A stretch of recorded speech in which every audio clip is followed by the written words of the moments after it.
சின்ன மருமகள்ல அடுத்து நடக்க போகுதுன்னு வாங்க பார்க்கலாம். அப்பத்தா ராஜாங்கத்துக்கிட்ட பேசுறாங்க. ஐயா, இன்னைக்கு எம்பிட்டு பெரிய விஷயம் நடந்துருச்சு தெரியுமா? சேது மேல பாம்பு வந்து உக்காந்து அப்படின்னு சொல்லி அப்பத்தா சொல்லவும், ஐயோ என்ன அத்தா சொல்ற அப்படின்னு சொல்லி ராஜாங்கம் பதறவும், பதறாதையா, அதுக்குள்ளேயும் தமிழ்ச்செல்வி சாமர்த்தியமா அந்த பாம்பை பொடிச்சிட்டா. எம்பிட்டு சாமர்த்தியமா நடந்துகிட்டா தெரியுமா? இங்க பாரியா, நான் ஒன்று சொல்லட்டா, அவளுக்கு 6 மாசத்துக்கிட்ட ஆக போகுது. அவளை நம்ம தானையா வச்சு பார்க்கணும். நீயும் மனசு மாறிட்ட, தமிழ்ச்செல்வியை ஏத்துக்கிறேன்னு சொல்லிட்ட, சேதுவும் அப்படித்தான் அவளோட சேர்ந்து வாழ்றேன்னு சொல்லிட்டான். இப்படி எல்லாரும் மனசு மாற நேரத்துல அவளை இந்த வீட்டுல வச்சு பாத்துக்கிறனும்ல. அவளுக்கு பிடிச்சது பிடிக்காது நல்லது கெட்டதுன்னு சொல்லி அவளுக்கு எல்லாமே செஞ்சு கொடுக்கணும் இல்லையா? அவளை நம்ம கண்ணுக்குள்ள வச்சு பாத்துக்கிறனும்ல. இந்த வீட்டு வாரிசை சமந்துகிட்டு இருக்காயா, தமிழ்ச்செல்வி இந்த வீட்டுல வச்சு பாத்துக்கிருவோயா அப்படின்னு சொல்லி அப்பத்தான் சொல்லவும், அப்பதான் ராஜாங்கம், எனக்கு மட்டும் ஆசை இல்லையா என்ன அத்தா? தமிழ்ச்செல்வியை இந்த வீட்டில் வச்சு பார்த்துக்கிறேன்னு தான் எனக்கும் ஆசை. ஆனால் தமிழ்ச்செல்வி நம்ம சொன்னால் கேட்குமா கேட்காதான்னு தெரியலையே அப்படின்னு சொல்லி ராஜாங்க சொல்லவும், நாங்கள் சொன்னால் கேட்க மாட்டா, நானோ சேதுவோ போய் சொன்னால் கேட்கவே மாட்டா. ஆனால் நீ சொன்னால் கண்டிப்பாக கேட்பாயா? ஏன்னா உன் மேலே அம்புட்டு மரியாதை வச்சிருக்கா. உன் பேச்சை கண்டிப்பாக அவள் மீறவே மாட்டா. நீ கொஞ்சம் தமிழ்ச்செல்வி கிட்ட பேசியா அப்படின்னு சொல்லிட்டு அப்பத்தான் சொல்லவும், சரியாத்தா தமிழை வர சொல்லு, நான் தமிழ்கிட்ட பேசுறேன் அப்படின்னு சொல்லி ராஜாங்க சொல்லவும், அடியே மலரு போய் தமிழை கூட்டிட்டு வா அப்படின்னு சொல்லி அப்பத்தான் சொல்லவும், இந்த போறே அம்மாச்சி அப்படின்னு சொல்லி வேகமா பார்த்தா மலர் அவுட் ஹவுஸ்க்கு போகவும், தமிழ் உன்னைய பெரிய வர சொன்னாங்க அப்படின்னு சொல்லிட்டு மலரு சொல்லவும், என்னக்கா எதுவும் முக்கியமான விஷயமா அப்படின்னு சொல்லி தமிழை கேட்கவும், தெரியல உனக்கு பெரிய வர சொன்னாங்க வா அப்படின்னு சொல்லிட்டு மலரை பார்த்தா தமிழை கையோட கூட்டிட்டு வந்துடுறாங்க.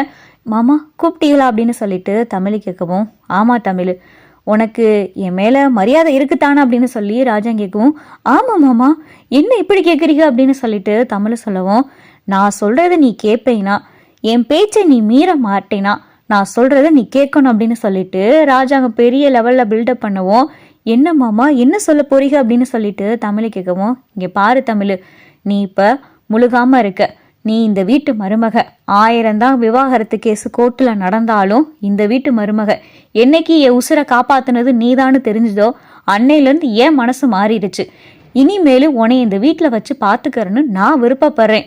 இது நான் மட்டும் விருப்பப்படல, இந்த வீட்டில் இருக்கிற எல்லாரோடைய விருப்பமும் அதுதான். இனிமேலு நீ அவுட் ஹவுஸில் தங்கக்கூடாது, நீயும் சேதுவும் இந்த வீட்டில் தான் தங்கணும் அப்படின்னு சொல்லிட்டு ராஜாங்க சொல்லவும், மாமா அப்படின்னு சொல்லிட்டு தமிழ் தயக்கமா சொல்ல வரையில, இங்க பாரு நீ எந்த மறுப்பு சொல்லக்கூடாது அப்படின்னு சொல்லி ராஜாங்க சொல்லவும், அப்ப மலரக்கா மாமா, மலரக்கா அவுட் ஹவுஸ்ல தனியாவா இருப்பாங்க அப்படின்னு சொல்லிட்டு இங்க தமிழை கேட்கவும், மலரும் இந்த வீட்டிலே இருக்கலாம், வழக்கம் போல மலரு நீ இந்த வீட்லயே இரு, அவுட் ஹவுஸ் எப்பயும் போல பூட்டியே கிடக்கட்டும், இனிமேல் அவுட் ஹவுஸ்ல யாரும் தங்க வேணாம் அப்படின்னு சொல்லி ராஜாங்க சொல்லவும், மலருக்கும் சந்தோஷம். சரிங்க மாமா அப்படின்னு சொல்லிட்டு தமிழும் சொல்லவும், சரி போ நீ போயிட்டு உன் பேக் எல்லாத்தையும் எடுத்துட்டு வா அப்படின்னு சொல்லிட்டு ராஜாங்க சொல்லவும், சேதுவுக்கும் பார்த்தா ரொம்ப சந்தோஷம். சேதுவை கூட்டிட்டு தமிழ் இங்கே பெரிய வீட்டுக்கும் வந்துடுறாரு. சேதுவும் தமிழ்ச்செல்வியும் ரூமுக்குள்ள வந்துடுறாங்க. பல மாசத்துக்கு அப்புறமா சேதுவும் தமிழ்ச்செல்வியும் தங்கி இருக்கிற அவங்களுடைய ரூமுக்கு வரவும், தமிழ்ச்செல்விக்கு உள்ள பார்த்தா ஒரு பழைய நினப்பெல்லாம் வருது. சேதுக்கு பார்த்தா என்ன பேசுறது ஏது பேசுறதுனே தெரியல. பேசாட்டில் இதுதான் நல்ல நேரம் சேது, மனசில் இருக்கிறத எல்லாத்தையும் கொட்டி தமிழ்ச்செல்வி கூட ஒன்று சேர்ந்துரு அப்படின்னு சொல்லிட்டு சேதுவோடைய மனசாட்சி சொல்லவும், தமிழ்ச்செல்வியும் உள்ள ரூமுக்குள்ளே வந்துட்டு அவங்களுடைய பேக்கில் இருக்கிற புத்தகம் துணிமணின்னு சொல்லி எல்லாத்தையும் எடுத்து வச்சுக்கிட்டு இருக்காங்க.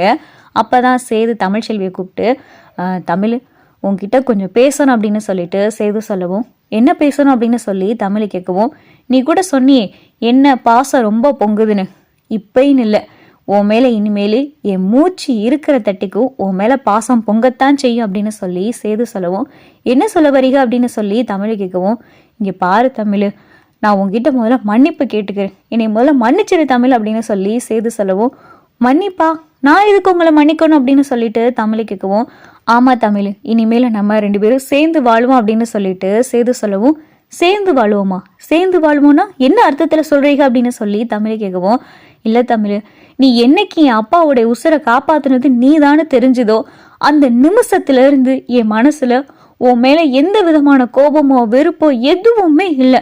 இதுக்கு முன்னாடி நீ எவ்வளவு தப்பு பண்ணியிருக்கலாம், என்கிட்ட எதையோ மறைச்சிருக்கலாம், பொய் சொல்லியிருக்கலாம், அதே மாதிரி நானும் உன் மனசை கஷ்டப்படுத்தியிருக்கலாம்.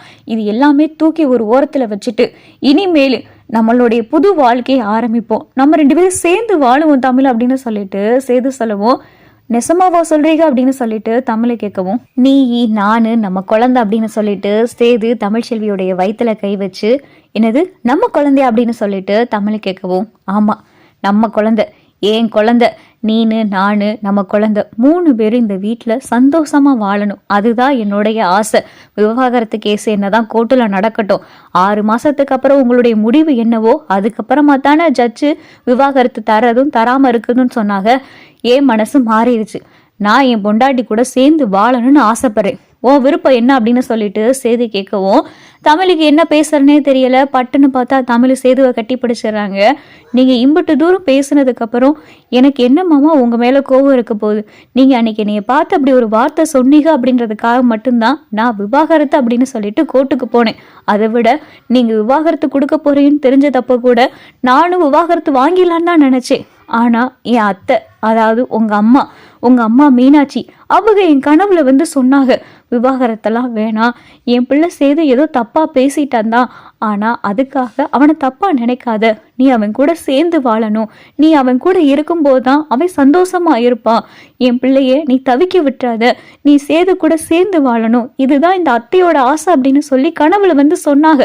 அதுக்கப்புறம் தான் நான் விவாகரத்து வாங்க வேணாம்னு நினைச்சு என் குழந்தைக்காகவும் அவங்க அப்படி சொன்னதுக்காகவும் விவாகரத்து வாங்க எனக்கு விருப்பம் இல்லை, உங்க கூட சேர்ந்து வாழ ஆசைப்படுறேன்னு நான் சொன்னேன்.